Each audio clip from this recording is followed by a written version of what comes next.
HPV vaccine आपको बोला जा रहा है कि एचपीवी वैक्सीन क्यों लगाना चाहिए कि आने वाले दिनों में 30 साल बाद आपको सर्वाइकल कैंसर ना हो जाए, ये बोला जा रहा है ना।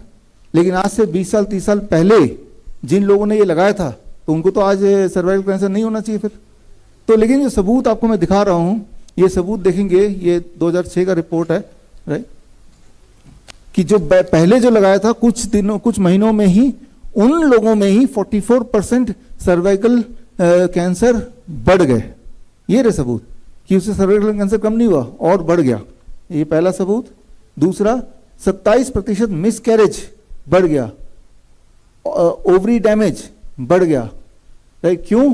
क्योंकि इसमें एक तरह का इंग्रेडिएंट होता है जिसे बोलते हैं सोडियम बोरेट या बोरैक्स, और अगर आप इसका थोड़ा R&D करेंगे तो आपको पता चल जाएगा कि ये सोडियम बोरेट या बोरैक्स जो होता है वो इंसान को इनफर्टाइल कर देता है। ये तो जग जाहिर है, it is already proven thing, और यही चीज वैक्सीन के अंदर घुसाई हुई है। As a result of that आज से पहले जिन देशों में लगाया गया, चाहे वो यूएस की बात करें या डेनमार्क की बात करें, देखिए उनका जो बैकग्राउंड फर्टिलिटी रेट है वो 8.9%, मतलब 8.5% 9% लोगों को बच्चा नहीं भी होता है ये। लेकिन जब वैक्सीन लगाया तो वही चीज बढ़ के हो गया 27%। अब 27% लोगों को बच्चे नहीं होते हैं, राइट। तो ये मतलब बच्चे नहीं होते हैं तो पहले भी होता है कि कुछ कपल्स को नहीं हो पाते, लेकिन उसकी तादाद वैक्सीन लगाते ही और बढ़ गई। ये आपके सामने ग्राफ है, और ये ग्राफ है जिसमें ये पता चलता है कि वैक्सीन लगाने के बाद फर्टिलिटी रेट ड्रॉप होती जा रही है। जब वैक्सीन लगाया गया, यहाँ पे एचपीवी वैक्सीन 2006 में लगाया गया, और लगाने के बाद से आप देख रहे हैं जहाँ जहाँ लगाया वहाँ देशों के ग्राफ वो नीचे जाता हुआ आपको दिख ही रहा है। और ये जो वैक्सीन भारत में लगाई जा रही है उनमें से एक वैक्सीन है गर्डासिल।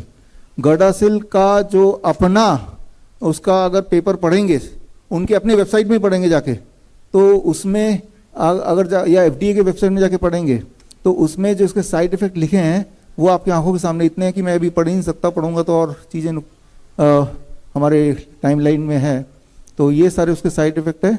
और अब 2020 का आप पेपर देखें कि अभी तक 2020 तक कई देशों में एचपीवी वैक्सीन लगे हुए कई साल भी हो गए थे।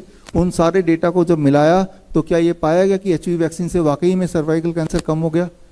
इसका उल्टा पाया गया, सर्वाइकल कैंसर तो बढ़ गया, साथ में इनफर्टिलिटी रेट भी बढ़ गई। और ये फाइनल 2020 का रिपोर्ट आपकी आंखों के सामने है।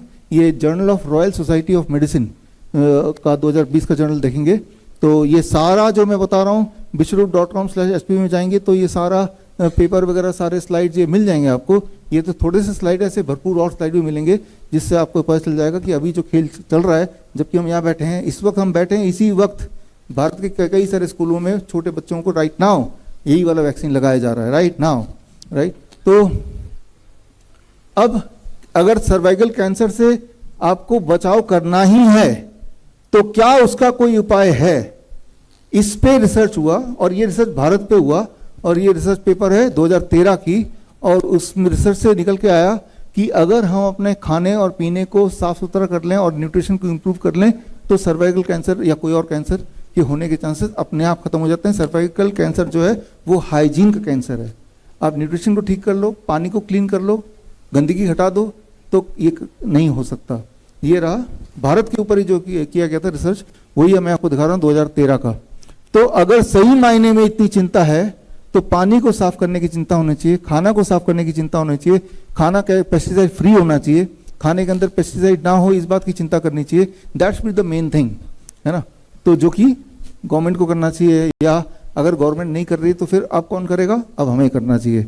बड़ी से बड़ी बीमारी का आसान से आसान इलाज घर बैठे ही हो सकता है। अधिक जानकारी के लिए कांटेक्ट करें नियरेस्ट डॉक्टर BRC clinic@home।